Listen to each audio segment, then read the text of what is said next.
¿Qué consideramos un caso grave o crónico en psicología? A veces te llegan a la consulta personas precedidas normalmente por la llamada de un familiar que no logran desde hace tiempo superar un problema que les afecta. Puede ser un chico o chica que apenas sale de la habitación, una depresión grave que no remonta, un trastorno obsesivo crónico, una personalidad límite, personas con ideas autodestructivas que han tenido algún intento de autolisis, agresividad incontrolable, consumo de drogas, etc. También una de las frases que escucho con frecuencia es «ya lo hemos probado todo». Cuando imparto seminarios para jóvenes psicólogos, una de las cosas que siempre explico es que toda técnica psicológica, todo método y conocimiento teórico debe estar al servicio del paciente y pasar por el filtro de la personalidad del terapeuta.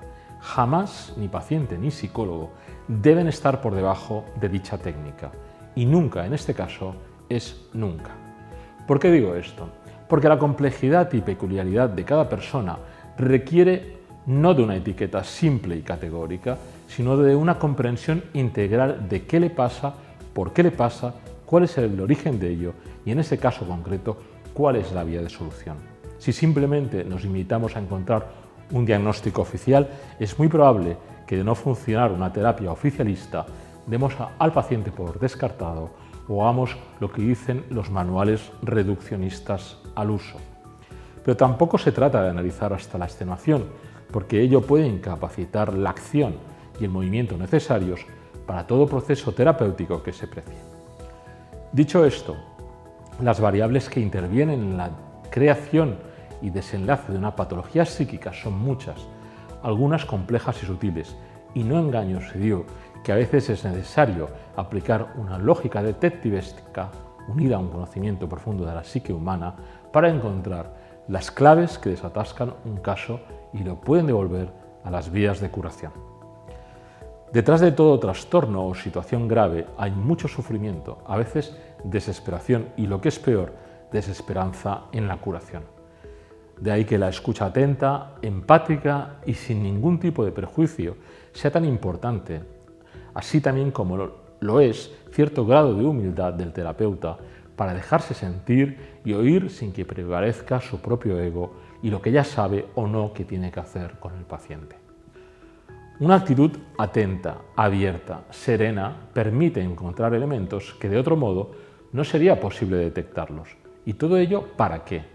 Para ir vislumbrando la solución que no necesariamente tiene que ser ortodoxa desde el punto de vista de adecuación normativa a la vida, sino que a veces requiere de cierta originalidad.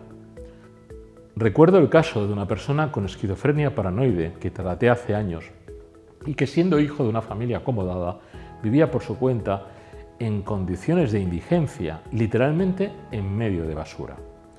Yo acudí a su domicilio y nunca hablamos sobre su problema concreto.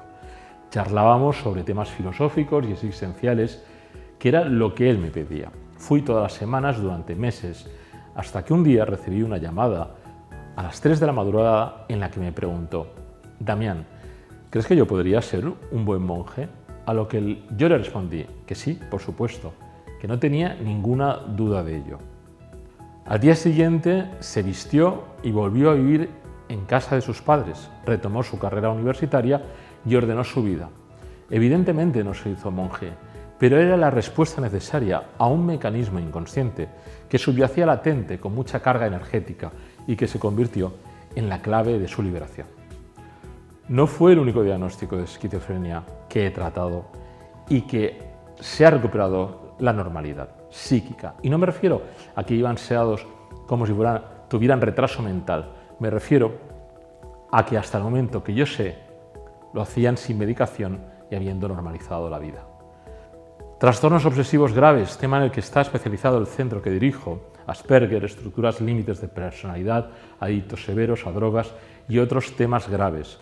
En todos estos casos insisto en que la clave está en la personalización, en adecuar todo el conocimiento técnico y teórico a cada situación particular, sin etiquetas ni juicios previos, sin soluciones previsibles, porque a veces estas pasan por líneas verdaderamente originales y que en muchos casos son aplicables a ese y solo a ese caso particular.